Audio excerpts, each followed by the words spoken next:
Hello, Andre here with a new video, and today we'll be removing this door and we'll be installing this security door. So first we have to remove the door stop, and trust me, this is my first time, installing a security door. It wasn't an easy process, but we got it done. The door was mud heavy, trust me. I've never encountered a door so heavy in my life. So we open up the box and the door is now lying on the ground, as you can see in the video. It's a really nice door. I would actually install one of these in my house. So we're doing the measurement now so we can know exactly what we're working with and if we need to cut the wall to put the door in. So after the measurement was done, we now have to mark the floor because we have to cut the tile in order for the door to fit in. So now we're using the grinder to cut the tile. This is one of my favorite grinder. Trust me, it's the Bosch grinder. And now we're using the jackhammer to get the rest of pieces out. Then I get the level and we're marking where we need to cut again. So we have to ensure that the line is straight. We realized that it wasn't even straight. The jam itself, or the section where the door to be installed, wasn't even straight. So yeah, it's a good thing that we had a level. As most of you may know, I started to do electrical. So I actually bought this concrete cutter so I can cut walls to put conduits in, or even the panel boxes. And it has a water system on it, so we have less dust to work with. This was actually my first time using it, so I didn't understand how the switch part actually works.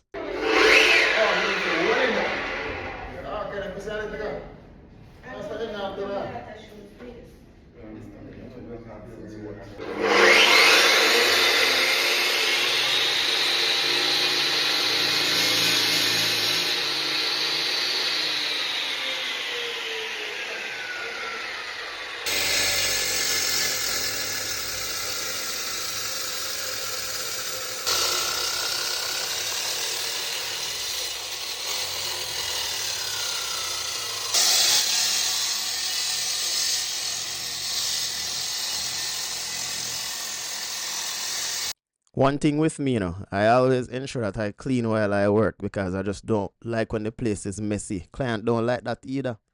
And in all honesty, it's better for you to have water than dust, because dust is going to go everywhere and it's going to be a lot of work for you to clean up. Most clients don't like to see when the place is messy, and I used to be a client as well and I don't like it either, so I ensure that I clean while I work. Right now we are trying to fit the door to see if it can hold, and then it will be easy for us to just install it like that. But trust me, it's heavy. It wasn't an easy process to put the door in to fit it. Turns out that we have to cut the wall again because the door is large, trust me.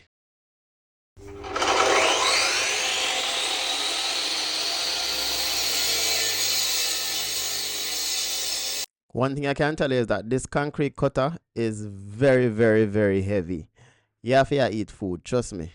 So now we're fitting in the door, and trust me, I say heavy, yes, man. Like, I really like the idea of doing it yourself, and as a result, I start doing electrical. Now I'm doing plumbing, and I'm definitely going to get certified in both. Trust me, what I do for a living now is photography and videography, but I love to learn new things and I have to create ways to make money, and this is one of them. So the door frame is now installed and it's time for us to call a carpenter so they can actually put a framing around it. So you might think that this was an easy one too. This took the entire day for us to do it. Trust me, it was a lot of work. So that's the finished product right now. So the carpenter sprayed the door frame the next day and it looks good. This looks really, really good. Looks professional. This is something I've done for the very first time. One of my pet peeves working with some tradesmen, they're not neat, and that was a huge issue for me. So I said, now that I'm doing this, I'm gonna ensure that everything that we do is neat and just done properly. So thank you guys for watching and stay tuned for more videos.